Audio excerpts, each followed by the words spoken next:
पूरे परिवार का, उनके खानदान का, उनके जिम्मेदारों का।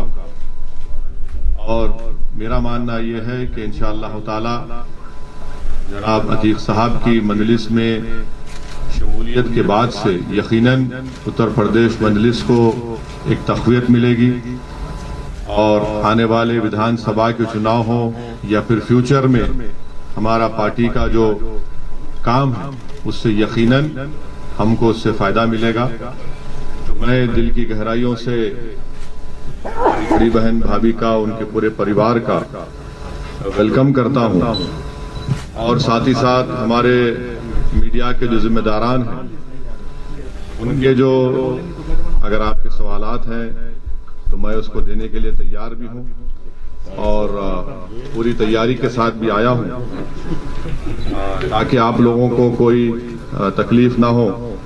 अगर आप इजाजत दें तो मैं खुद ही बिस्मिल्लाह करता हूं, शुरू करता हूं।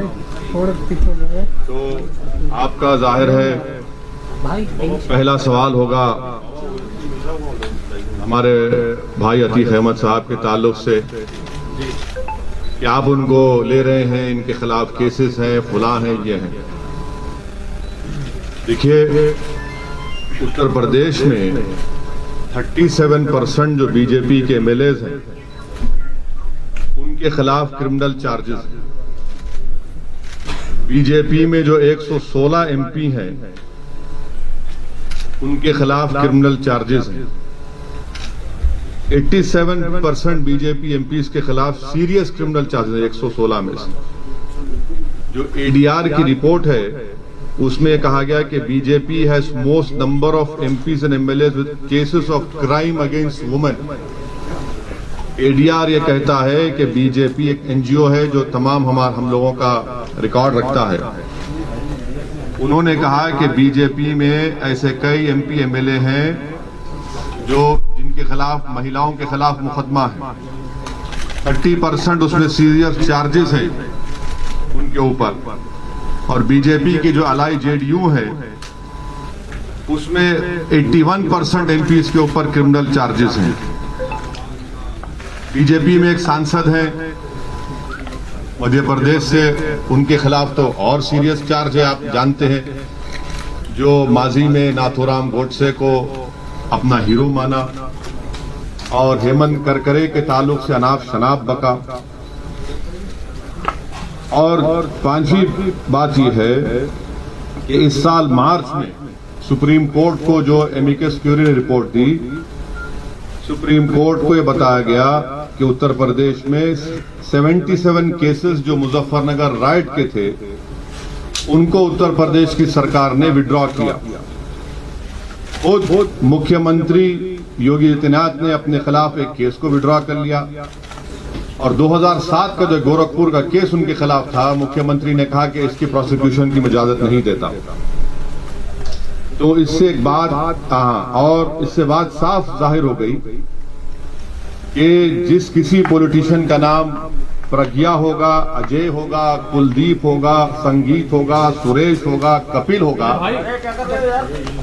वो लोकप्रिय नेता होगा। और जिसका नाम अतीक होगा, जिसका नाम शहाब होगा, जिसका नाम मुख्तार होगा, वो बाहुबली हो जाएगा। ये रियलिटी है, इसको आप इनकार नहीं कर सकते। और अगर अतीक अहमद मुजफ्फरनगर कांड से पहले अगर कोई प्रोवोकेटिव स्पीच देते और गोरखपुर में कोई और भाषण दे देते और उसके बाद गड़बड़ हो जाती तो हो सकता, या फिर उनका उस समाज से ताल्लुक होता जिसके पास सत्ता है, तो यकीनन उनके खिलाफ भी केसेस विड्रॉ हो जाते।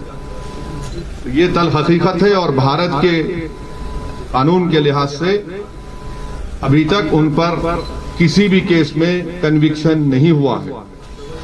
और उन भाभी हमारी बड़ी बहन भी हैं, वकील साहब भी उनके हैं। तो ये आपको सवालात आप करने के बजाय मैं खुद उन सवालात का थोड़ा बहुत तजुर्बा मुझे है, इतना बड़ा नहीं है आपकी तरह। आपका और मेरा वक्त बचाने के लिए मैंने ये बात आपके सामने रखी। अब हम लोग अपने पहले मेंबरशिप का ये अतीक साहब की मेंबरशिप भी है, हमारी बड़ी बहन।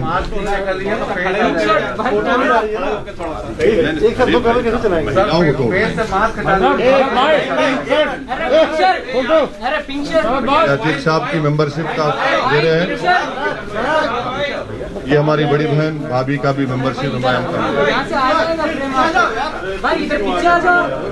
और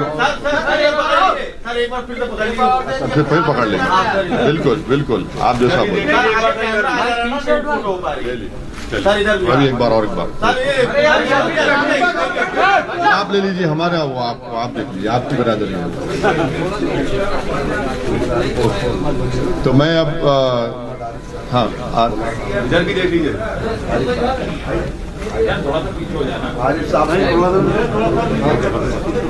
अब थोड़ी देर के लिए हमारे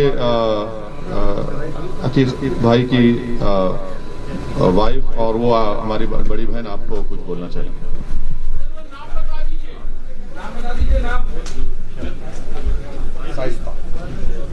शाइस्ता परवीन। अरे भाई पिंक शर्ट आप एक मिनट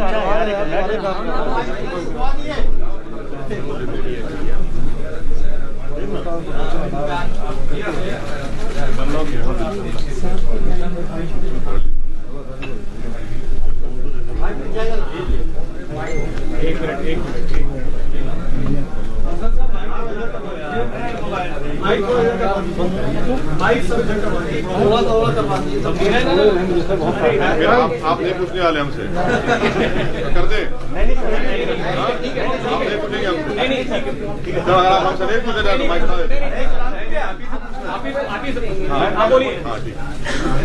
मीडिया से जुड़े सभी पत्रकार बंधु, मीडिया से जुड़े सभी पत्रकार बंधु, आदाब, अस्सलाम वालेकुम। मैंने बैरिस्टर जनाब असदुद्दीन ओवैसी साहब की बहुत सी तकरीरें सुनी और पार्लियामेंट में उनके डिबेट भी सुने और उनकी काबिलियत और दूरदर्शिता से बहुत प्रभावित हुआ। बैरिस्टर जनाब असदुद्दीन ओवैसी साहब का देश के प्रति प्रेम और संविधान के प्रति उनकी आस्था, अल्पसंख्यकों एवं दलितों के प्रति उनके प्रेम और उनके मिशन को देखते हुए मैं उनकी पार्टी ऑल इंडिया मजलिस इत्तेहादुल मुस्लिमीन MIM को ज्वाइन करता हूं और मैं भी करती हूं। आप सब से सहयोग की अपेक्षा है। थैंक यू, बहुत शुक्रिया आपका। शुक्रिया भाई। चलिए अब आप लोग जिम्मेदारान हाँ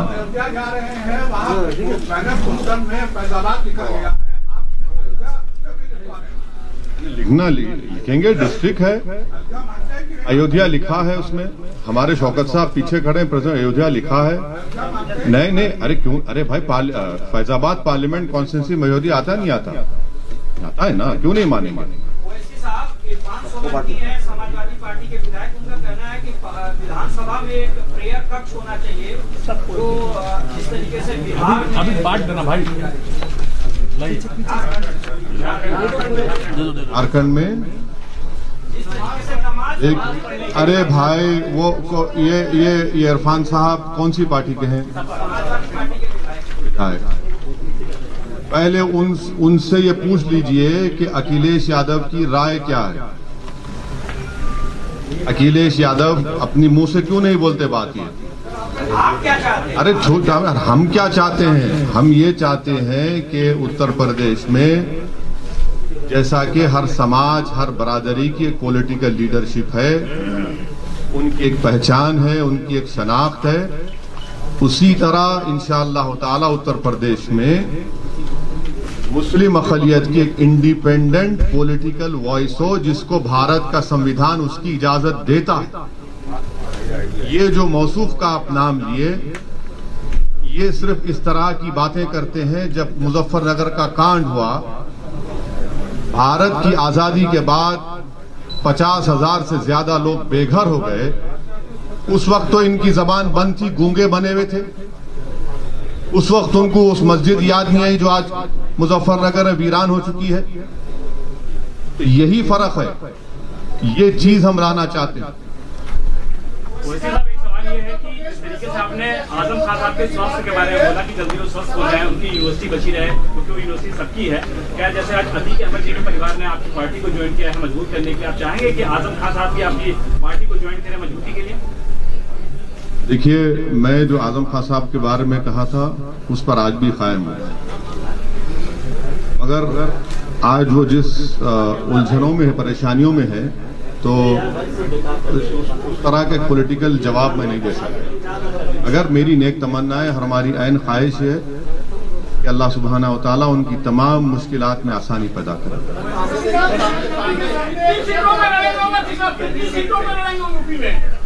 हमारे उत्तर प्रदेश के प्रेसिडेंट जनाब शौकत साहब ने पहले ही आप लोगों को बताया है कि हम लोग आने वाले विधानसभा में 100 सीट पर लड़ने की पूरी तैयारी कर रहे हैं।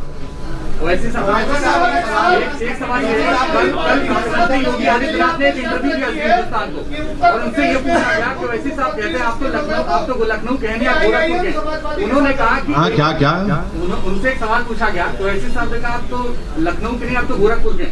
उन्होंने ये कहा कि एक का डीएनए टेस्ट होना चाहिए, पता चल जाएगा कौन कहाँ का। करवा लीजिए, चलिए, बाकी है तो आइए डीएनए कराते हैं, चलिए करा लेते हैं डीएनए। आप करा लीजिए, हम तैयार हैं, आप कराएंगे, आपको भी कराना पड़ेगा। अब ये नौबत आ गई कि डीएनए कराएंगे, यानी भारत के संविधान को नहीं मानेंगे, डीएनए को मानेंगे। कहिए, चलिए। Sir, RSS chief Mohan Bhagwat ने कहा कि भारत में मुसलमान इन्वेडर्स के जरिए आए हैं, इस्लाम मजहब इन्वेडर्स के जरिए आया है, और जितने भी सेंसिबल लीडर्स हैं उनको ये मांग करनी चाहिए कि जो भी कट्टरपंथ की बात करे उसका विरोध करना चाहिए, कट्टरपंथ मुसलमानों का। ये गोल मोल की बात हमेशा भगवत करते हैं।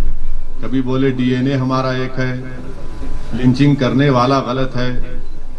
ये एक ही सांस में ये तो हमेशा रंग बदलते रहते हैं ना अपना, कभी एक बात बोलते हैं, कभी एक बात बोलते हैं। ये तमाम के तमाम संघी लोग जो होते हैं वो हिस्ट्री के बड़े वीक होते हैं। हिस्ट्री अगर पढ़ लेते तो मालूम होता कि वेस्ट कोस्ट पर इस्लाम पहले आया, इन्वेडर से नहीं आया। तो हिस्ट्री में कमजोर है। तो बताना ये चाहते हैं कि वो जो आरएसएस की जो आइडियोलॉजी है, जिसमें गोलवालकर और आपके सावरकर, ये दोनों ही बताते हैं ना कि पुत्र होली लैंड और मदरलैंड की जो गुफ्तगू करते हैं, तो उसी के रोशनी में उसी को रिक्रिएट करते हुए मोहन भागवत ने बात कही है। और मोहन, सुनिए, अरे आपको सुन तो लीजिए, इतना तकलीफ क्यों हो रहा है इनका, इनको क्रिटिसाइज कर रहे हैं। तो मोहन भागवत को जो पहली कॉन्स्टिट्यूशन की किताब बनी गई थी, जो आज भी लोकसभा पार्लियामेंट में है, उसमें मुगल बादशाह अकबर की फोटो है, टीपू सुल्तान की है, संविधान बनाने वालों ने उनकी तस्वीर डाली। उसके ऊपर क्या कहेंगे वो? तो इसीलिए कह रहा हूं कि हिस्ट्री में बड़े वीक हैं वो। आपके अलायंस पार्टनर है वो प्रकाश राठौर साहब, कहने को तो वो आपके साथ जरूर है कि वो कभी भारतीय जनता पार्टी में भी चले जाते हैं बात करने के लिए, कभी समाजवादी पार्टी में भी टच में रहते हैं। तो क्या कुछ स्टेटस क्लियर कर पाएंगे कि आप लोग उनके साथ जा रहे हैं चुनाव में कि नहीं? नहीं, हम उनके साथ हैं। और एक पिछले बार टीवी कॉन्क्लेव हुआ था यही लखनऊ में, हमारी उनसे बातचीत भी हुई है और इंशाल्लाह सितंबर में हमारी दोबारा उनसे मुलाकात होगी, बात होगी। ओवैसी साहब, किन किन दलों से अभी तक आपका संपर्क हुआ है? उत्तर प्रदेश में 100 प्रत्याशी आप उतार रहे हैं और आपने समाजवादी पार्टी को भी एक प्रस्ताव दिया था कि अगर यूपी में उप मुख्यमंत्री मुस्लिम होगा तो ओवैसी की पार्टी उनके साथ मिलकर चुनाव लड़ेगी। क्या आपका कहना है? नहीं, अभी तो वो प्रस्ताव कहाँ दिए हम, आप लोगों ने नहीं सुने।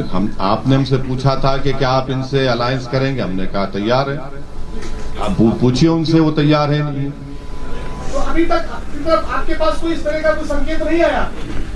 नहीं, आपके नहीं आया तो बता दीजिए, हमारे पास तो नहीं आया। नहीं, मेरा बयान नहीं, आप ही के जिम्मेदारों ने मुझसे सवाल किया था तो मैंने उसका ही जवाब दिया।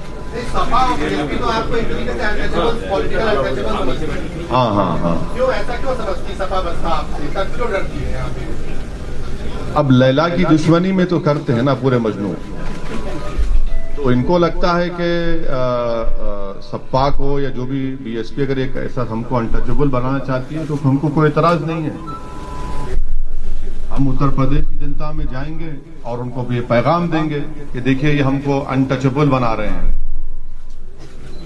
और मकसद परेशानी इनको इस बात की है कि जब हम ये कहते हैं कि 19% मुसलमान और आप MY कॉम्बिनेशन की बात करते हैं, आप 11% और 19% गुलामी आपकी करते रहे, आपकी जय जयकार करते रहे, आपको मुख्यमंत्री बनाए, आपको वोट दे, और आप हिस्सेदारी की जब बात होती है तो उस बात ही नहीं करते आप। मुजफ्फरनगर का इतना बड़ा फसाद हुआ, मुख्यमंत्री जनाब अखिलेश यादव थे, अगर वो केस चला देते तो आज योगी सरकार मार्च में 77 केसेस को वापस नहीं लेती। ये हर महाज पर ये नाकाम साबित हुए। ये नहीं चाहते उत्तर प्रदेश में कि मुस्लिम माइनॉरिटी की एक इंडिपेंडेंट पॉलिटिकल लीडरशिप क्रिएट हो। ये उत्तर प्रदेश के मुसलमानों का मुकद्दर ये बना चुके हैं कि 60% ड्रॉप आउट रेट है क्लास 5 से 7 साल की उम्र से 14 साल की उम्र तक। 2% मुसलमान बच्चे ग्रेजुएट होते हैं, 3% इंटर पास करते हैं, 12th पास करते हैं। ये मुकद्दर बना चुके हैं। जेल में 27% मुसलमान ट्रायल है। हम ये बात कर रहे हैं लीडरशिप की, हिस्सेदारी की, तो जाहिर है इनको तकलीफ होगी। और ये जनता देख रही है कि कैसे हर समाज को उनका हिस्सा मिल रहा है। क्या आप समझ रहे हैं कि नरेंद्र मोदी ने अनुप्रिया पटेल को, बाघेल साहब को ऐसे ही बना दिया मंत्री? उनकी बरादरी का वोट है, उनकी जात का वोट है, कास्ट का वोट है।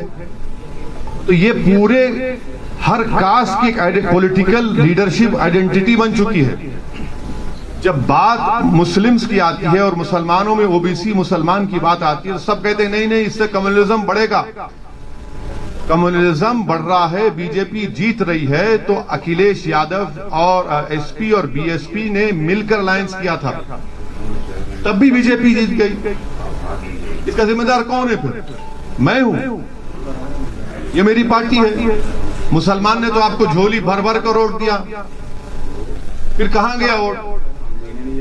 क्यों नहीं जीत पाए?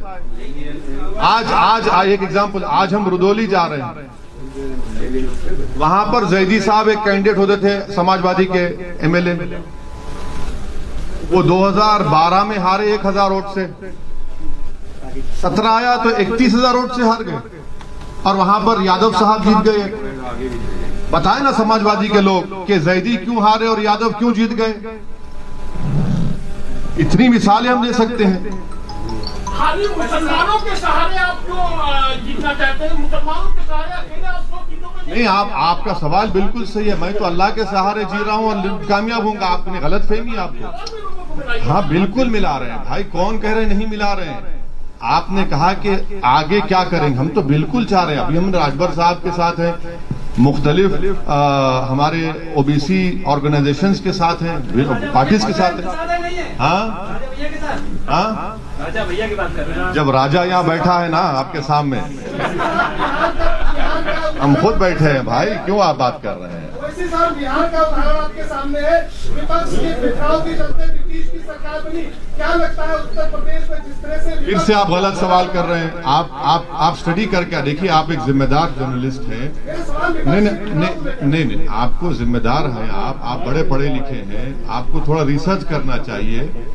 कितने अच्छा, अब ठीक है, चलिए अब आपसे ही बहस हो गया। अब बताइए कितने सीट एमआईएम लड़ी? बिहार में आप 5 सीटें से जीते। लड़े कितने? अरे आपने 60-70 सीटों पे। झूठ अब अपना मजाक मत बनाइए। देखिए, मजाक मत बनाइए। आपकी झूठ साबित हो गई, आपकी झूठ साबित हो गई, आपकी झूठ साबित। छोड़ रहे, ठहरिए, अब सुनिए, अब सुनिए। देखिए, आपकी इग्नोरेंस को तो हम नहीं हटा सकते, पर आपको बता रहे हैं। आपने कहा बिहार में 60-70 लड़े हम, आपने कहा ना अभी नहीं लड़े। सुनिए, नहीं लड़े, 20 लड़े, 19, चलिए जीते कितने? 5। बाकी 9 सीट पर गठबंधन जीत गया हमारे खिलाफ। फिर सवाल 5 सीट, सुनिए 5 सीट पर एनडीए जीत गया और 9 और 5 के अगर वोट्स मिला भी लेंगे आप, तब भी वो मेजॉरिटी के करीब नहीं है जो जीते वो लोग। मेरे भाई जरा रिसर्च कर लीजिए, हम थम्स अप नहीं है, वो थम्स अप लीडरों का जमाना जा चुका है। हाँ, आपका सवाल ये है, हम समझ चुके आपका सवाल ये क्या है, और हमारा जवाब ये है कि हम लड़ेंगे इलेक्शन। हम किसी के गुलाम नहीं है, जर खरीद गुलाम नहीं है कि उनको जिताएंगे। हम बहुत 60 साल से सबको जिता रहे, हम जीतेंगे इंशाल्लाह। उत्तर प्रदेश का मुसलमान जीतेगा। कब तक हम इनको खंडों में बिठाकर, कभी अपना बेटा बनाकर, कभी अपना भैया बनाकर, कभी अपना नेता बनाकर, कब तक इन लोगों को जिताते रहेंगे? हम क्या कोई खैदी हैं? अब हम वोट डालेंगे, हम जीतेंगे। संविधान में उनको इजाजत है, और इसमें पेट में दर्द क्यों हो रहा है? वैसे साहब, कल मोहन भागवत साहब ने पुणे में एक बार फिर से ये कहा है कि हिंदू और मुसलमानों के पूर्वज एक हैं। उन्होंने कहा कि हमारी एकता ही हमारा अतीत ही हमारी एकता का अधिकार। हाँ, रणवीर साहब बोलिए ना। रणवीर, आप कहाँ हैं? रणवीर भाई दिख गया, बोलिए। मैं वो जवाब दे चुका हूँ सर उस पर। बीएसपी को आप कह रहे हैं कि झोली भरकर के मुसलमानों ने वोट दिया। दोनों को पिछले 2019 के लोकसभा के चुनाव में CSDS का डेटा है 2019 का कि 70% मुस्लिम्स वोटेड फॉर, 70% मुसलमानों ने बीएसपी और सपा को वोट दिया, और 50% के ऊपर हमारे हिंदू भाइयों ने बीजेपी को वोट दिया। ये मैंने कहा।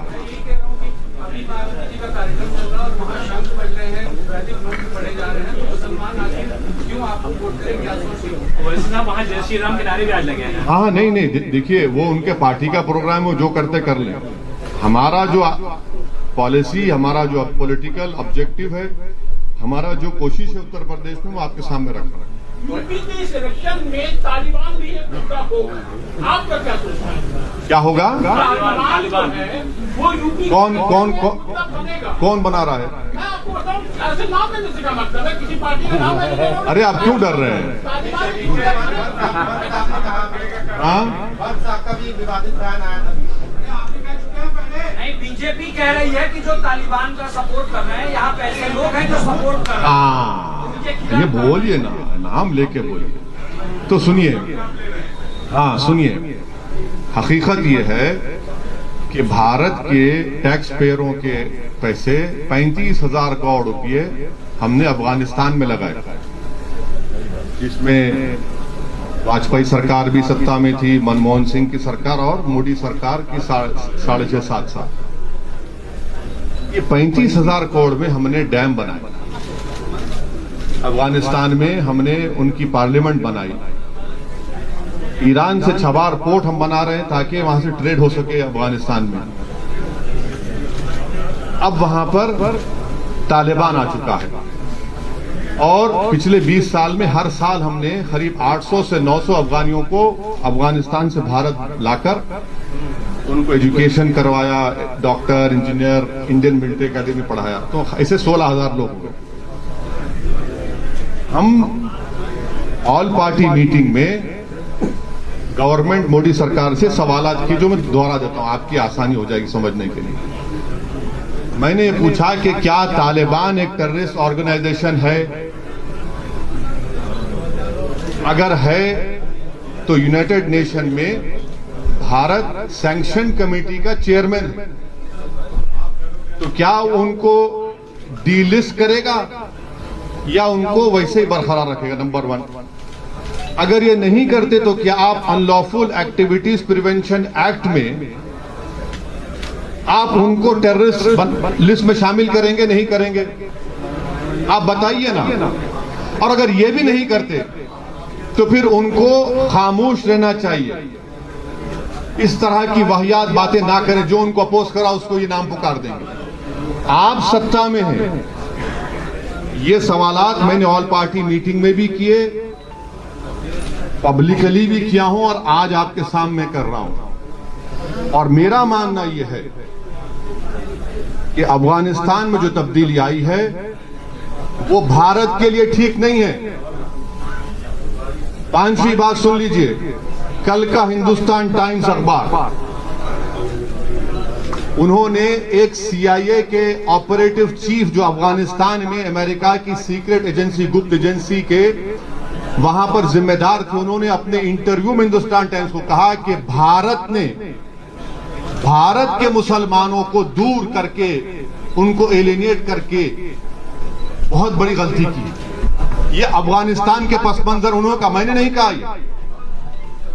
उन्होंने अपने इंटरव्यू में यह भी कहा कि भारत में ये रिलीजियस और नेशनलिज्म के नाम पर जो कुछ हो रहा है ठीक नहीं है, उनके अल्फाज हैं।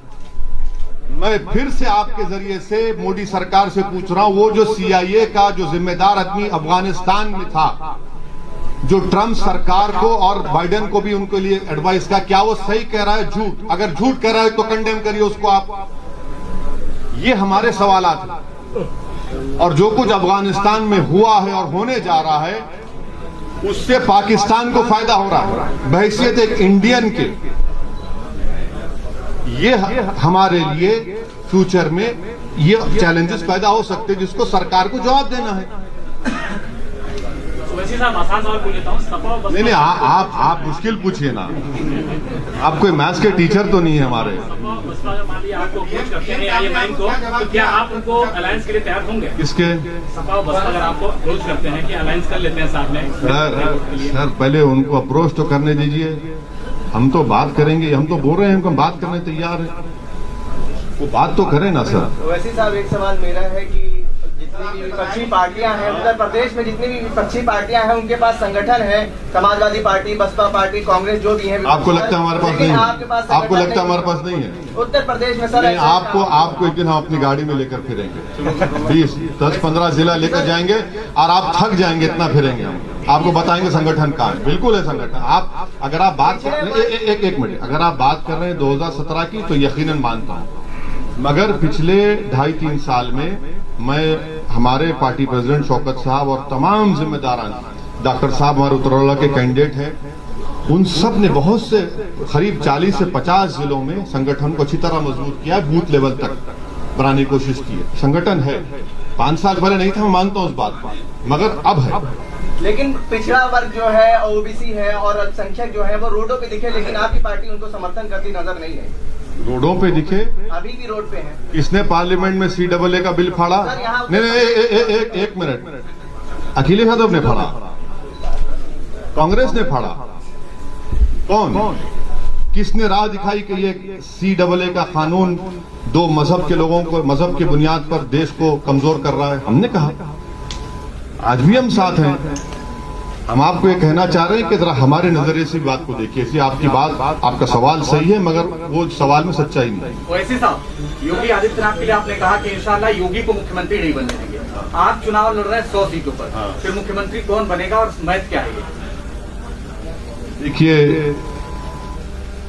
आप जानते हैं बीजेपी के एक MP हैं पाल साहब, जानते हैं ना? पाल साहब बने थे ना मुख्यमंत्री। हम भी तो पॉलिटिकल स्टूडेंट हैं, ये पॉलिटिकल स्टूडेंट है। कर्नाटका में येदियुरप्पा बने, होता है भाई, हो सकता है, इंशाल्लाह क्यों नहीं होगा। हमारा ऑब्जेक्टिव है कि उत्तर प्रदेश से बीजेपी को हराया जाए। हमारा कोशिश होगी इंशाअल्लाह ताला कि उत्तर प्रदेश से हम MIM के विधायक बने।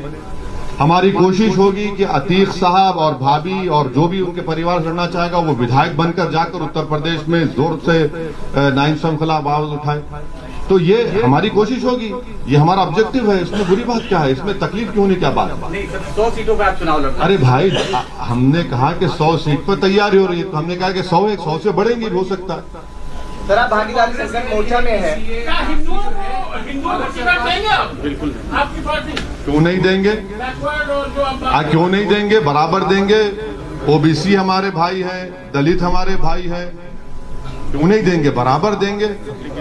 एप्लीकेशन भी है, बहुत से लोग अप्लाई करें, बिल्कुल देंगे। इंशाल्लाह जीतेंगे, वोट भी मिलेंगे। ओबीसी समाज के लोग रिजर्वेशन के खिलाफ लेकर प्रदर्शन कर रहे हैं लखनऊ में। OBC समाज के लोग रिजर्वेशन को लेकर प्रदर्शन कर रहे हैं। नहीं, 69,000 शिक्षा भर्ती, आपकी पार्टी का क्या स्टैंड? वो ये कह रहे हैं, हमने पार्लियामेंट में कहा कि OBC समाज का सेंसस होना चाहिए। बराबर होना चाहिए। मुसलमानों में भी ओबीसी है, उनका भी सेंसस होना चाहिए। और 50% आबादी को 27% क्यों देंगे रिजर्वेशन, और जो 20% है उनको 50% रिजर्वेशन मिल रहा है। और भारत के प्रधानमंत्री नरेंद्र मोदी को कहते हैं कि मैं ओबीसी हूं। ये कौन सी मोहब्बत और वफा की बातें प्रधानमंत्री कर रहे हैं। तो देश में कास्ट सेंसस होना चाहिए, और सेंसस की बुनियाद पर ही तो आप पॉलिसी बनाते हैं ना। और भारत को आजाद होकर 70 साल हो गए, तो सेंसस क्यों नहीं होगा ओबीसी का। जब सेंसस में SC, ST, minority, Hindu, non Hindu लिखा जाता है, रिलीजन का, तो ये क्यों नहीं किया जाता। करना चाहिए हम बराबर। और आखिरी बात, 50% का ये जो रिजर्वेशन है इसको खत्म करना चाहिए, इसको आगे बढ़ना चाहिए। ये हमारा पार्टी का, हमने ये बात पार्लियामेंट में अपनी स्पीच में कही, आप देख भी सकते हैं। Thank you sir, thank you.